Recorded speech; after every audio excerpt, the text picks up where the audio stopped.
네, 오늘은 십자가의 길을 가는 사람들이라는 제목으로 우리가 하나님의 말씀을 함께 보도록 하겠습니다. 오늘 우리가 이렇게 다 같이 이른 아침부터 교회에 나오셨는데요. 저희가 아직 이렇게 건물은 없어서 이렇게 저희 교회 건물 위에 십자가는 없지만 우리가 이렇게 길을 가다 보면은 어떤 거리에서든 교회를 나타내는 그 십자가를 찾는 것이 서울 시내에서는 정말 어려운 일이 아니죠. 대한민국에는 그만큼 수많은 교회가 있고 십자가란 수많은 교회의 상징이 되었기 때문에 한국에서 교회를 찾는 일은 어려운 일이 아니고, 그래서 그 교회의 상징인 십자가를 발견하는 것 또한 어렵지 않습니다. 그렇다면 십자가란 무엇일까? 십자가란 기본적으로 우리 주님께서 못 박히셨던 형틀이 십자가였습니다. 고대 여러 나라에서 사형 제도에 사용된 형틀이 십자가였고요. 그래서 이것은 저주의 상징이기도 했었죠. 그런데 주님께서 이 십자가에서 죽으시고 부활하시자 그 십자가의 의미는 새로워졌죠. 사도 바울은 주님께서 자기를 낮추시고 죽기까지 복종하신 곳이 십자가였다라고 했고, 그렇게 우리의 옛사람이 못 박히는 자리가 십자가라고 증거했었죠. 주님께서도 공생의 사역 가운데 나를 따르려거든 자기 십자가를 지고 따르라 라고 말씀하신 바 있습니다. 이로써 십자가란 저주의 형태를 넘어서 그 죽음을 이긴 우리 복음의 상징이 되었고, 우리에겐 하나님을 나타내는, 하나님의 그 능력을 나타내는 교리가 된 것이 십자가입니다. 이러한 차원에서 교회의 상징은 십자가가 된 것이죠. 그래서 우리는 길을 다니다 보면서 이렇게 교회를 볼 때 흔히 볼 수 있는 그 건물들을 가리켜 우리는 그것을 교회라고 부르죠. 하지만 그 교회의 본질은 건물이 아니에요. 건물이 교회가 아니고 예수를 주로 영접한 사람들, 즉 중생한 사람들이 교회인 것입니다. 그렇게 교회의 그 상징을 가리켜 십자가라고 우리가 말하고 있다면, 그것은 단순히 우리의 교회 건물을 나타내는 외형적 그러한 상징이나 그 이미지를 넘어서서 우리를 저주받은 그 죽음으로부터 구원하시고 새롭게 하시고자 하시는 하나님의 능력과 그 사랑을 보여주는 것이 십자가라는 거죠. 그렇게 하나님께서는 그 하나님의 능력과 사랑을 확인할 수 있는 그 십자가 안에서 우리 성도들이 살아가게 하시는 것이고, 그 십자가의 길을 통해 우리 주님께서 가신 영광스러운 그 길을 가게 하시는 것입니다. 그렇습니다. 십자가의 길을 가는 성도는 우리 주님이 가신 그 영광스러운 길을 가고 있는 거죠. 주님이 가신 십자가의 길을 가는 사람들만이 성도이고 주님의 제자이며 하나님 나라에 합한 백성들이란 말입니다. 그렇게 우리의 인생에서 십자가를 발견한다면, 우리의 인생 가운데 십자가를 발견한다면 세상은 그 십자가로 말미암아서 고통하고, 세상 사람들은 그 십자가로 말미암아서 고통하고 괴로워하겠지만, 우리 성도들은 우리 앞에서 십자가를 지신 그 주님의 크신 사랑과 그 능력으로 말미암아 우리도 그 십자가를 함께 지고 기뻐하고 감사하며 영광스럽게 이 십자가의 길을 동행하게 되는 것입니다. 그래서 오늘은 우리 주님께서 가신 그 십자가의 길을 통해서 우리 성도들은 어떠한 모습으로 그 십자가의 길을 걷게 되는지 함께 묵상해 보고자 하는데요. 오늘 우리에게 주시는 이 하나님의 말씀을 우리가 함께 볼 때 성령의 조명하심을 통하여 우리 주님이 가신 십자가의 길에 숨겨진 놀라운 능력을 발견하시는 그런 귀한 시간 되시길 소망합니다. 그렇다면 주님께서 가신 그 십자가의 길을 가는 성도는 어떤 사람들일까요? 첫 번째는 타협하지 않는 사람들입니다. 그렇습니다. 성도는 복음에 대해서 타협하지 않는 사람들이 성도이죠. 다른 모든 것은 타협할 수 있지만 복음에 대해서만은 타협하지 않는 사람들이 성도입니다. 어떠한 위협이나 어떠한 어려움이 있더라도 성도는 타협하지 않아요. 오늘 본문은 우리 주님께서 빌라도에게 재판을 받으시고 그 결과로서 십자가 형벌을 이렇게 선고받게 되는 사건을 보여줍니다. 주님께서는 아무 죄도 없으시고, 그것은 그들의 신문 과정에서 주님께서 죄가 없으시다는 것이 다 드러났지만, 그럼에도 불구하고 주님께서는 그들에게 맞으시고 채찍질을 당하게 되십니다. 그렇습니다. 주님을 신문했던, 주님을 재판했던 그 빌라도는 예수님을 신문했고, 그렇지만 아무런 죄를 주님께로부터 찾을 수 없었죠. 그런데 이곳이 만약에 빌라도가 있었던 관정이고 그 밖에 유대인들이 이렇게 다 몰려 있었더라면, 빌라도가 이곳에서 주님을 신문했는데 주님은 아무런 죄가 없으신데 이 밖을 내다보니까 수많은 그 유대인들이 이렇게 몰려와서 정말 쌀벌한 그런 분위기를 이루고 있는 것입니다. 여러분들이 유대인이란 말은 아닙니다. 그 수많은 유대인들은 지금 예수님을 처벌하길 원하고 있는 것이죠. 빌라도는 이 상황이 매우 당혹스러웠을 것입니다. 그가 유대 지역의 총독으로서 가장 잘 해야 되는 그의 임무는 유대인들의 반란을 차단해야 하는 것이었기 때문이죠. 그런데 자기가 보기엔 죄 없는 그 예수님으로 말미암아서 군중들은, 그 관정 밖에 있는 그 수많은 군중들은 금방이라도 지금 들고 일어날 듯 했기 때문에 그는 이 사건으로 참으로 당혹스러웠을 것이란 말이죠. 그래서 빌라도는 그 몰려든 사람들로 인해서 우려되는 그 반란을 차단하길 원했고, 더불어 이번 기회에 자신의 그 통치력과 그 리더십을 강화하고 싶었습니다. 그래서 그는 자신이 멸시하던 유대인들과 타협점을 찾길 원했던 거죠. 그가 시도했던 타협점이 무엇인가요? 그는 먼저 유대인의 이 명절을 맞아, 유월절을 맞아 해마다 죄수 한 명을 이렇게 풀어주는 그런 전례를 가지고 있었는데, 예수님을 지금 유월절 특사로 이렇게 풀어주고자 했죠. 하지만 그것은 유대인들에 의해서 즉각 바로 그 자리에서 거절됐습니다. 유대인들은 예수님이 아닌 바라바를 풀어주길 원했죠. 그래서 그는 계획을 바꿨습니다. 그는 새로운 타협점을 찾고자 하는 거죠. 그게 무엇인가요? 빌라도는 예수님을 이제 그냥 보내는 건 힘들 것 같으니까 충분히 채찍질을 해서 그 유대인들에게 만족감을 주고자 하는 것입니다. 그래서 예수님을 죽이지 않는 선에서 이 일을 끝내길 원했던 거죠. 당시에 그 로마 군대의 채찍질은 그 강도에 따라서 세 단계로 이렇게 나눠졌다고 해요. 첫 번째 단계는 적당한 처벌을 위한 그러한 채찍질이었고요. 두 번째 단계는 정말 이제 중형에 처해지는, 적당한 이런 채찍질이 아니라 사람을 반 죽여놓는 거죠. 중형에 처해지는 그러한 채찍질이었다고 합니다. 그리고 마지막 세 번째 단계는 사형수에게 내려지는 그러한 채찍질인데요. 그 단계에 따라 원어에서는 채찍질이라는, 우리말로는 지금 채찍질이라고 똑같이 쓰지만 성경을 원어로 보면 그 단계에 따라 다른 말을 쓰고 있는 것을 우리가 확인할 수 있습니다. 그래서 이때 빌라도를 통해서 이때 맞은 주님의 채찍질은 몇 번째 채찍질이었을까? 그것이 바로 두 번째 채찍질이었습니다. 예수님을 아주 반 죽여놓겠다라는 그러한 생각으로 지금 채찍질을 했던 것이죠. 예전에 우리가 이제 패션 오브 크라이스트 다 보셨죠? 그 영화를 보신 분들은 기억하시겠지만, 로마 군대의 채찍은 단순히 이렇게 가죽 채찍이 아닙니다. 그런 것이 아니라 그 가죽 채찍에 납떡이나 이런 뼈 조각들을 이렇게 엮어놓은 것이라서 이러한 채찍에 맞으면 살점이 이렇게 통째로 뜯겨져 나가기도 한다고 합니다. 그러니까 주님께서는 지금 사형 선고를 받으시지도 않았는데 그 받으시기 이전에 중형에 해당하는 2단계 강도의 그 채찍질을 이미 이 자리에서 다 당하셨기 때문에, 그래서 사형 선고를 받은 이후에 또다시 3단계 채찍질을 또 받으신 거죠. 그랬기 때문에 주님께서는 십자가에 못 박히신 후에 상대적으로 다른 죄인들보다 숨을 빨리 거두실 수밖에 없었던 것입니다. 그래서 바로 이러한 잔혹한 채찍질로 인해서 주님의 피부는 지금 사방에 이리저리 뜯겨져 있을 것인데, 로마의 군인들은 지금 그것으로도 모자라서 주님의 머리에 가시관을 씌우고 왕을 상징하는 그 자주색 옷을 주님에게 입히죠. 가시는 보통 땅을 황폐하게 만들고 짐승들을 고통하게 만드는 쓸모없는 식물들을 총칭하는 것이 가시입니다.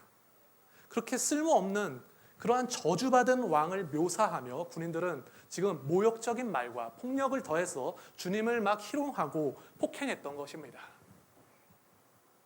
그 정도만 해도, 정말 그 정도만 해도 충분히 매우 잔혹한 것이고 누가 보더라도 정말 동정심을 느낄 만한 것이었는데, 그렇게 빌라도는 이 정도에서 이 문제가 끝날 수 있다라고 생각했고, 그래서 자신의 의도대로 이것을 다 마무리하고자 했던 것이죠.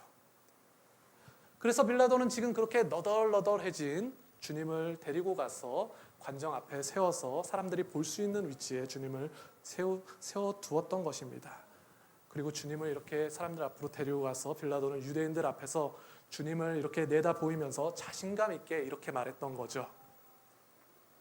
보라, 이 사람이로다. 빌라도가 유대인들을 향해서 예수님을 가리켜 보라, 이 사람이로다 라고 말했다는 것입니다. 빌라도가 이렇게 말한 것은 무슨 의미일까요? 봐라, 이 사람이 바로 그 사람이다 라는 거죠. 이 사람이 그 사람인 것을 알아보지 못할 정도로 주님께서 많이 맞으셨다는 거죠. 그러니까 이 불쌍한 사람을 봐라, 너희가 원하는 만큼 충분히 내가 벌을 주었지 않냐 라는 말이 지금 빌라도의 이 말에는 함축되어 있다는 겁니다. 그래서 빌라도는 이러한 예수님을 보면 그 유대인들이, 밖에 있는 유대인들이 다 만족하고 심지어 예수님을 지금 동정해서 그만하면 됐으니까 그냥 예수님을 풀어주라고 말할 것을 빌라도는 기대하고 있었던 것입니다. 그런데 유대인들의 반응이 어땠죠? 유대인들의 반응은 모두가 예수님을 동정할 거라는 그의 예상과는 달랐죠. 그들은 소리를 막 지르며 예수님을 못 박으라고 요구했고, 빌라도는 이러한 잔혹한 모습을 보고도 예수님을 죽이라고 요청하는 그러한 미개하고 열등한 이 유대인들이 못마땅했는지 너희가 데려가서 직접 죽이라고 말하는 거죠. 빌라도는 유대인들과 타협점을 찾고자 했지만 유대인들은 전혀 타협할 의사가 없었습니다. 결국 이들의 신경전은 예수님을 죽이고자 했던 유대인들의 승리로 보여졌죠. 누구나 다 그렇게 생각했을 것입니다. 하지만 그것이 유대인들의 승리가 아닌 것은 이들이 지금 예수님을 고문할 수 있고 예수님을 죽일 수 있었던 이유가 그들이 타협했냐 아니냐에 대하여 근거하지 않았기 때문이라는 겁니다. 빌라도는 자신의 지위를 확보하기 위해서 타협하고자 했었지요. 하지만 유대인들은 자신들의 악함과 미움과 증오에 근거해서 빌라도와 타협하지 않았습니다. 하지만 그들의 의견과는 무관하게 예수님께서는 지금 십자가를 향해서 나아가고 계셨던 것이죠. 하나님께서는 그들의 지금 그 악한 중심을 초월하여서 당신의 구원 사역을 지금 십자가를 향해서 이루어가고 계셨단 말이죠. 우리 주님께서 이들의 악한 가운데 극도의 수치와 그러한 폭행을 당하시고 십자가로 가게 되신 것은 그들의 타협점에 있었던 것이 아니라 주님께서 스스로 이곳을 벗어나실 수 있는 능력이 있으셨음에도 그분의 능력으로 이 고통과 수치를 벗어나는 것에 대해서 지금 타협하지 않고 계시기 때문이라는 것입니다. 사랑하는 여러분, 우리가 세상을 살아갈 때에도 마찬가지죠. 복음을 감당하고 십자가를 지금 지는 것에는 그에 따른 유혹과 그에 따른 시험이 우리로 하여금 세상살이와 타협점을 이렇게 만들어가게 하죠. 세상에 속한 자들은 세상살이에 끌려다니며 끊임없이 세속적 가치를 자신에게 허용하고 자신의 욕망을 따라 진리를 다 합리화해버리며 결국 빌라도나 혹은 유대인들처럼 세속적 싸움과 타협 가운데서 하나님 나라의 타협점을 찾지 못하는 것입니다. 그러한 인생들이 세상이란 말이죠. 이 얼마나 허무한 인생이고 얼마나 무력한 인생입니까? 사랑하는 여러분, 우리 주님께서는 당신이 지셔야 했던 그 십자가에 대해서 타협하지 않으셨습니다. 그것이 아버지의 뜻이었고 그것이 이 어두운 세상에 참된 소망을 주는 하나님의 방법이었기 때문에 그러하셨던 거죠. 사랑하는 여러분, 그렇게 우리 또한 우리 주님이 가신 이 십자가의 길을 가야 하는 것이죠. 복음에 근거했기 때문에, 우리가 다 이 복음에 십자가 복음에 근거했기 때문에 당장의 불의와 부당함에 대해 분노하며 타협점을 찾기보다는, 혹은 당장에 욕망하는 것을 얻기 위해서 그러한 타협점을 찾기보다는 오직 하나님의 그 주권과 그 능력이 나타나기를 기대하며 나의 십자가를 짊어지고 나의 옛사람의 본성에 타협하지 않으며 가야 한다는 것입니다. 로마서 6장 6절에서 7절입니다. 우리 함께 읽어볼까요? 우리가 알거니와 우리의 옛사람이 예수와 함께 십자가에 못 박히신 것은 죄의 몸이 죽어 다시는 우리가 죄에게 종노릇하지 아니하려 함이니 이는 죽은 자가 죄에서 벗어나 의롭다 하심을 얻었음이라. 아멘. 우리 성도님들은 어떠한 위협이나 어떠한 어려움에도 주님께서 맡기신 나의 이 십자가를 타협하지 마시고 오직 그분의 영광에 동참하시길 축원합니다. 또한 주님께서 가신 그 십자가의 길을 가는 성도는 어떠한 사람들일까요? 두 번째는 두려워하지 않는 사람들입니다. 그렇습니다. 십자가의 길을 가는 성도는 두려워하지 않죠. 두려워하지 않는 사람들입니다. 세상의 위협이나 어떠한 미움, 혐오 가운데서도 두려워하지 않고 하나님을 바라보는 사람들이 성도이죠. 하지만 오늘 본문에서 이 세상 사람이라 할 수 있는 빌라도는 이러한 믿음이 당연히 없었겠죠. 그래서 그는 큰 두려움에 빠지게 되었습니다. 본문 7절에서 8절입니다. 함께 읽어볼까요? 유대인들이 대답하되 우리에게 법이 있으니 그 법대로 하면 그가 당연히 죽을 것은 그가 자기를 하나님의 아들이라 함이니이다. 빌라도가 이 말을 듣고 더욱 두려워하여. 빌라도가 예수님에게서 죄를 찾지 못하자 유대인들은 예수님의 죄가 스스로 하나님의 아들이라 칭한 것이라고 빌라도에게 알려주었죠. 빌라도는 이 말을 듣고 그런데 크게 두려워하게 되었습니다.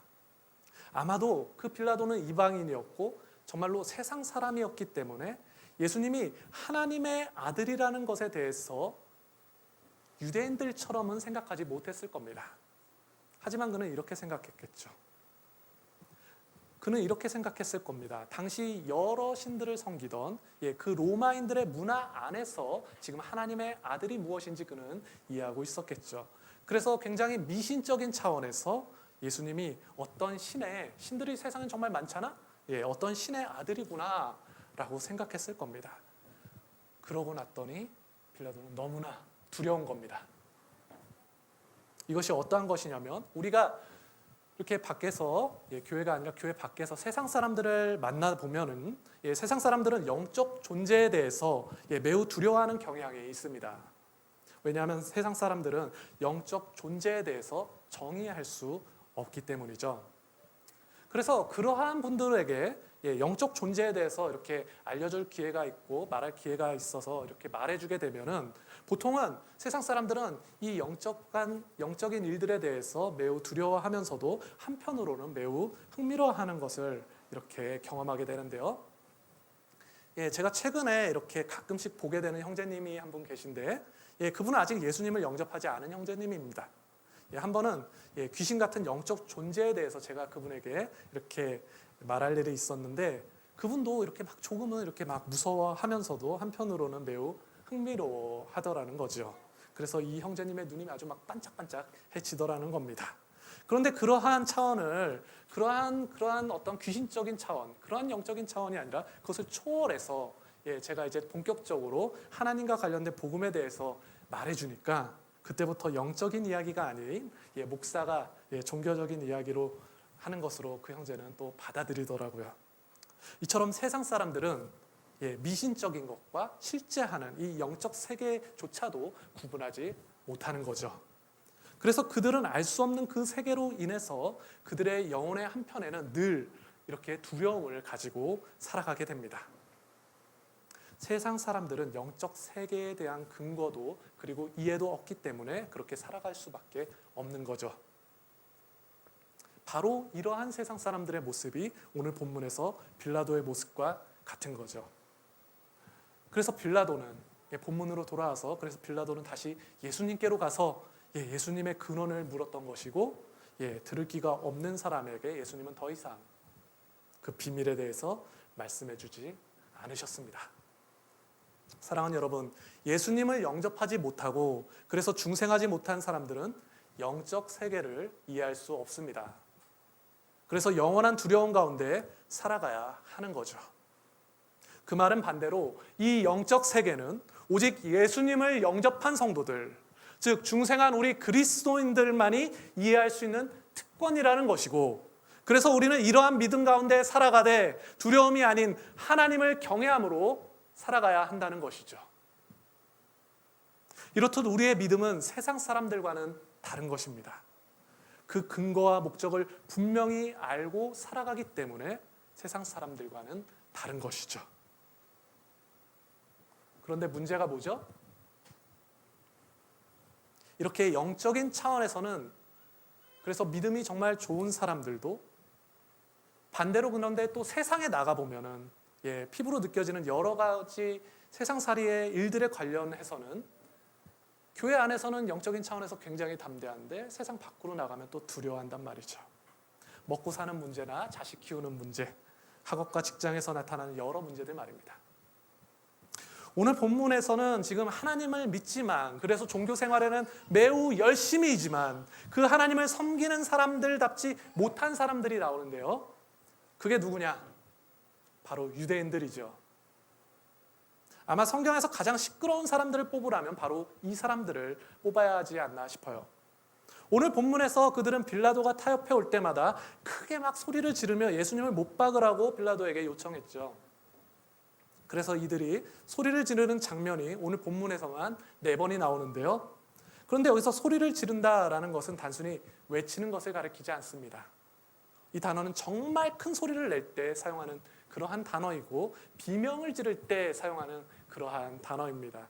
그래서 예를 들면 귀신이 예수님을 보고 막 경악했을 때 그때 귀신을 지르는 소리에 이 단어를 사용했고요. 그리고 바다를 이렇게 걸어오시는 그 예수님을 유령으로 착각했던 제자들이 놀라서 사용했던 이 단어란 말이죠. 그래서 이 단어는 성경 전체에서도 딱 9번밖에 사용되지 않는 매우 특별한 단어인데요.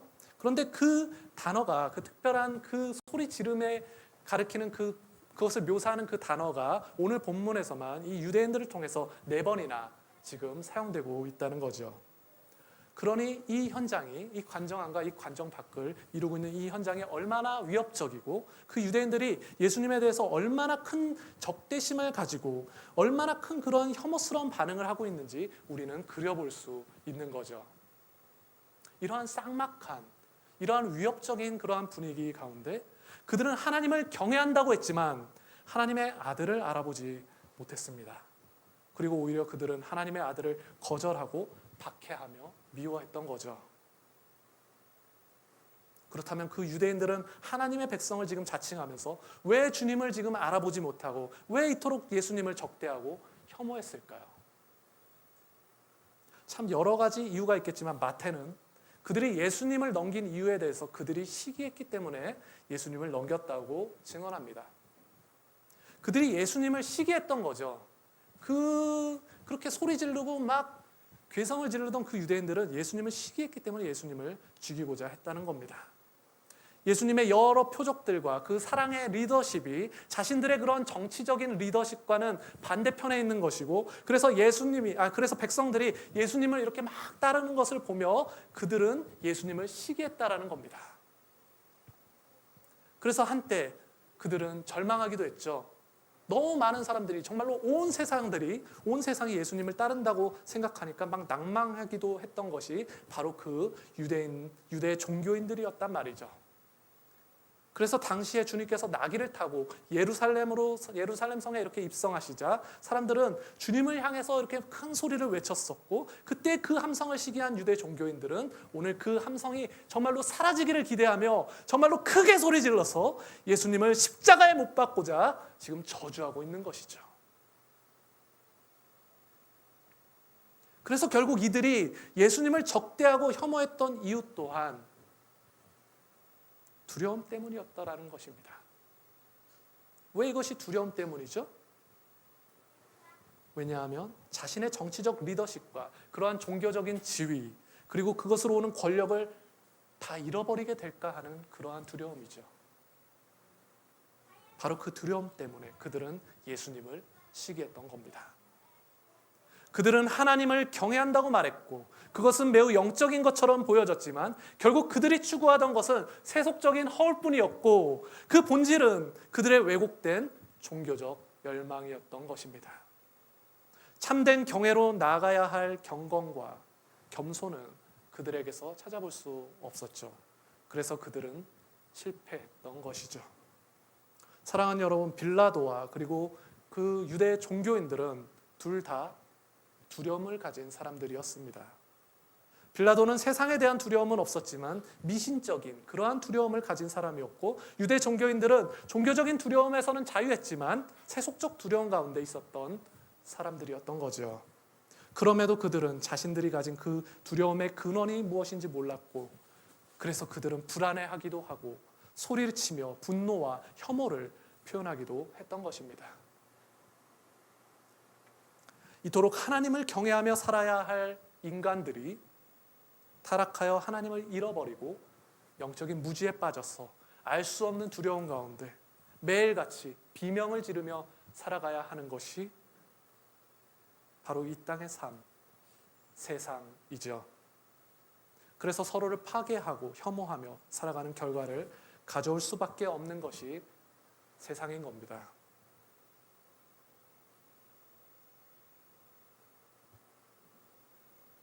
그런데 이렇게 소망이 없는 이 세상 가운데 우리 하나님께서는 그 어떠함에도 두려워하지 않으시는 한 분을 우리에게 보내주신 거죠. 바로 예수님을 우리에게 보내주신 것입니다. 그분은 자신이 당하시는 부정함과 그것으로 잃어버릴 것에 대해서 두려워하지 않았죠. 심지어 살점이 뜯겨져 나가는 그 채찍질 속에서도 큰 소리로 주님을 혐오하고 저주하던 그러한 유대인들과는 달리 주님께서는 묵묵히 침묵하고 계셨던 것입니다. 예수님께서 침묵하신 이유는 단 하나입니다. 빌라도는 그 영적 현실에 대해서 몰랐고 유대인들 또한 영적인 것에 대해서 다 알 수 없었지만 하지만 주님께서는 이 모든 영적 현실에 대한 그 주인이 되셨기 때문에 그래서 이 모든 것을 다 아시기 때문에 두려워하지 않으셨던 것이죠. 이것이 바로 우리가 십자가를 지고 이 세상 가운데 두려워하지 않을 수 있는 이유인 것입니다. 우리 성도님들은 우리의 죄악 가운데 침묵하신 우리 주님의 그 침묵을 기억하셔서 더 이상 두려움 가운데 고통하며 소리 지르지 마시고 이미 도래한 이 하나님 나라와 그분의 통치 앞에서 묵묵히 자기 십자가의 길을 가시길 축원합니다. 마지막으로 주님께서 가신 그 십자가의 길을 가는 성도는 어떠한 사람일까요? 세 번째는 권능을 나타내는 사람입니다. 성도가 십자가의 길을 가지만 그 십자가의 길이 우리 성도들에게는 힘들지만은 않은 이유는 우리가 가는 이 복음의 길에는 단순히 고난만 있는 것이 아니라 하나님의 임재와 그 능력을 함께 우리는 이 길 가운데서 경험하게 되는 것이기 때문이죠. 오늘 본문에서 빌라도는 예수님께서 하나님의 아들이라는 말을 듣고 큰 두려움에 빠졌습니다. 그래서 불안한 마음에 예수님을 회유해 보고자 했던 거죠. 당신이 진짜 하나님의 아들이면 속 시원하게 한번 말해보라는 것이죠. 그러면 빌라도가 자신이 가진 그 권한으로 예수님을 풀어줄 수도 있다는 것입니다. 그런데 이에 대해 예수님은 무엇을 대답하시나요? 본문 11절입니다. 함께 읽어볼까요? 예수께서 대답하시되 위에서 주지 아니하셨더라면 나를 해할 권한이 없었으리니 그러므로 나를 내게 넘겨준 자의 죄는 더 크다 하시니라. 예수님은 자신을 해칠 권한이 위에 있음을 분명히 하시죠. 예수님의 생명에 대한 주권이 빌라도의 권력에 있는 것이 아니라 하늘에 계신 하나님께 있음을 말씀하시는 것이란 말이죠. 사랑하는 여러분, 바로 이것이 중요합니다. 우리의 존재 또한 이 세상의 권력과 힘에 이렇게 좌지우지 되는 것이 아니라 하늘의 아버지께 있기 때문인 것이죠. 우리는 때로 영적인 것과 육적인 것을 나눠서 매우 이분법적으로 생각하는 경향이 있죠. 물론 설명하기에는 이분법적인 설명이 더 클리어하겠지만 우리의 삶에 역사하시는 그 하나님의 능력을 확인하기엔 이분법적인 어떠한 설명들은 오히려 어려움을 만들기도 합니다. 그래서 요한복음은 주님께서 십자가로 나가신 이 상황이 세상의 힘과 그리고 세상의 그 권력과 그리고 그들의 악함을 모두 초월해서 하나님의 주권 안에서 허용되고 있음을 보여주는데, 요한은 지금 매우 반어법적이고 역설적으로 이 영적 사실들을 다 보여주고 있죠. 그것이 오늘 본문의 결론이죠. 유대인들은 예수님을 풀어주고자 하는 빌라도에게 자칭 왕이라 하는 그 예수님을 풀어주면 가이사 황제죠. 가이사 황제의 원수가 될 것이라고 오히려 유대인들은 이제 그 빌라도를 협박하기 시작하죠. 그래서 궁지에 몰린 이 빌라도는 예수님을 십자가에 못 박도록 넘겨주게 됩니다. 결국 빌라도는 자신의 권력을 강화하기 위해서 예수님을 이용하려고 했지만 그의 계획은 모두 실패했다라는 것이죠. 그는 예수님을 지지하던 사람들의 지지도도 잃을 것이고 유대 종교인들로부터 비웃음거리가 될 것이기 때문에 그는 완전히 이번 일로 실패하게 된 것입니다. 자신의 권력을 추구하던 빌라도를 유대인들은 가이사 황제라는 더 큰 권력을 통해서 협박했던 것이고, 그 과정을 통해서 그들의 실체는 모두 낱낱이 다 드러난 것이죠. 본문 14절에서 15절입니다. 이날은 유월절의 준비일이요 때는 제6시라. 빌라도가 유대인들에게 이르되 보라 너희 왕이로다. 그들이 소리 지르되 없이하소서 없이하소서 그를 십자가에 못 박게 하소서. 빌라도가 이르되 내가 너희 왕을 십자가에 못 박으랴. 대제사장들이 대답하되 가이사 외에는 우리에게 왕이 없나이다 하니. 결국 빌라도는 유대인들의 등살에 의해서 예수님을 십자가에 못 박도록 넘기게 되고요. 그리고 그는 그의 권력과 관련해서는 본전도 못 찾는 꼴이 되었던 것입니다. 그렇다면 유대인들은 어떠한가요? 그들은 자기들이 원하는 대로 예수님을 죽이고자 하는 그 목적을 성취했죠. 그렇다면 이것은 유대인들이 지금 승자가 되는 것을 성경은 가리키고 있나요? 그런 것이 아니죠. 그들은 이 일을 성취하기 위해서 하나님이 아닌 로마 황제를 자신들의 왕으로 고백하고 있는 것입니다. 그들은 이렇게 대답했습니다. 가이사 외에는 우리에게 왕이 없나이다. 결국 그들은 자신들의 종교적인 입지와 힘은 지금 확보했을진 모르겠지만 그들은 하나님을 왕으로 섬기는 그러한 하나님의 백성이라는 그러한 자신들의 정체성을 잃어버렸고, 오히려 그것은 예수님이 그들의 왕이라고 비아냥거리던 지금 이 이방인이고 침략자인 빌라도를 통해서 그들의 정체성이 확인되고 있었다라는 거죠. 이 얼마나 미련한 사람들입니까? 자신들의 모든 죄악이 폭로된 것은 물론이요, 그들 가운데 왕이신 하나님의 아들이 친히 그들 가운데 함께 계셨지만 그들 중에는 하나님의 백성이 단 한 명도 없었음을 성경은 지금 역설적으로 증거하고 있단 말이죠. 이토록 절망적인 상황 속에서 우리 하나님께서는 그럼에도 불구하고 그들의 그 깊은 그러한 죄악을 넘어서서 예수님을 십자가로 보내고 계시는 것입니다. 바로 이것이 하나님의 권능이죠. 예수님께서는 권력이 아니라 하나님의 권능을 나타내는 자리로 나아가고 계셨습니다. 그것이 바로 십자가였단 말이죠.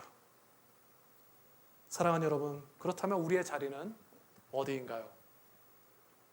많은 사람들이 세상을 살아가며 빌라도와 같은 사람이 되길 원하죠. 그래서 자신의 힘과 권력을 통해서 자신이 자기 인생의 주인이 되고 사람들 위해 군림하며 자기 하나님 노릇을 하길 원합니다. 그래서 오늘날로 보면은 나도 재벌과 같이 정말 돈이 많아서 떵떵거리며 살고자 하는 그러한 욕구에 사로잡혀 살아가거나, 혹은 좀 더 현실적인 사람들은 마치 그 유대 종교인들처럼 어떤 재벌보다는 더 큰 힘을 발휘하기 위한 자리로 나가기 위해서 여론을 만들고 그리고 자신의 세력들을 이렇게 만들고자 부단히 노력하고 그러면서 살아가는 것처럼 인생 가운데 자기 힘과 권력을 추구하며 모두가 허탄한 자리로 나아간단 말이죠. 바로 이것이 힘과 권력을 추구하다 역사 가운데 허망하게 모래처럼 사라져간 인간의 반복된 그러한 허탄함이란 말입니다. 사랑하는 여러분, 그러한 곳에는 절대 하나님의 권능이 나타나지 않습니다. 예수님께서 십자가로 나아가신 것은 우리의 모든 죄를 사하시는 하나님의 뜻을 이루기 위함이었죠. 그래서 그 하나님의 뜻 가운데 십자가를 통해서 우리가 우리의 죄를 바라보게 하시고 그 죄를 사하시는 하나님의 능력을 바라보게 하시려는 것이 십자가에 담긴 그 하나님의 뜻이었던 것입니다. 그래서 그 십자가는 역사 가운데 단 이례적으로 하나님의 능력을 나타내셨던 것이 아니라 지속적으로 그분을 따르기 원하는 자들에게 권능을 나타내시는 복음의 원리로 주어진 것이며, 바로 그렇게 주어진 것이 십자가이며, 지금도 우리가 마땅히 순종해야 할 정말 하나님 나라의 그 교리로 주어진 것이 십자가인 것이죠. 사랑하는 여러분, 우리는 오직 이 십자가 안에서 그리스도를 만날 수 있고, 우리는 오직 이 십자가를 통해서만이 주님을 따를 수 있으며, 우리는 오직 이 십자가를 넘어서서 부활하신 예수님의 그 크신 권능을 경험할 수 있는 것입니다. 그렇게 십자가란 이 땅의 힘과 권력이 전부인 줄 알고 있는 이 세상이 반드시 알게 될 하나님의 참된 능력인 것이고, 이 능력은 하나님께서 당신의 백성들을 통해서 반드시 세상 가운데 나타내실 하나님의 권능인 것이죠. 고린도전서 1장 18절입니다. 함께 읽어볼까요? 십자가의 도가 멸망하는 자들에게는 미련한 것이요 구원을 받는 우리에게는 하나님의 능력이라. 아멘. 우리 성도님들은 이 십자가 안에 감춰진 하나님의 능력을, 하나님의 권능을 발견하시고 세상 가운데 권능 있는 자들로 살아가시길 축원합니다. 말씀을 맺겠습니다. 사랑하는 어린이학교의 성도 여러분, 우리 주님께서 가신 십자가의 길을 가는 성도는 참 복 있는 성도입니다. 참 복 있는 사람들입니다. 왜냐하면 십자가의 길을 가는 성도는 하나님과 동행하며 그분의 길을 가고 있는 것이기 때문이죠. 오늘 나눈 것처럼 십자가의 길을 가는 성도란 어떠한 위협과 어려움에도 타협하지 않는 사람들이고요. 또한 십자가의 길을 가는 성도들은 세상이 주는 두려움 가운데 주님을 바라보며 두려워하지 않는 사람들이 성도이죠. 그리고 십자가의 길을 가는 성도는 세상의 힘과 권력이 아니라 하나님의 권능으로 살아가는 사람들이 성도인 것입니다. 사랑하는 어린이학교의 성도 여러분, 우리 주님께서는 그가 받은 고초로 인해서 정말 다 쇠약해지셨지만 여전히 그 십자가를 향해 담대하게 나아가셨습니다. 그리고 이제 우리를 그 십자가의 권능의 자리로 부르고 계시는 것입니다. 우리 성도님들은 우리 주님이 당하신 이 십자가의 고초와 그 십자가를 통해서 우리의 영혼 가운데 깊은 위로를 받으시고, 우리 또한 자기 십자가를 지고 나아가시는 그러한 용기와 담력을 얻으시길 우리 주님의 이름으로 축원드립니다.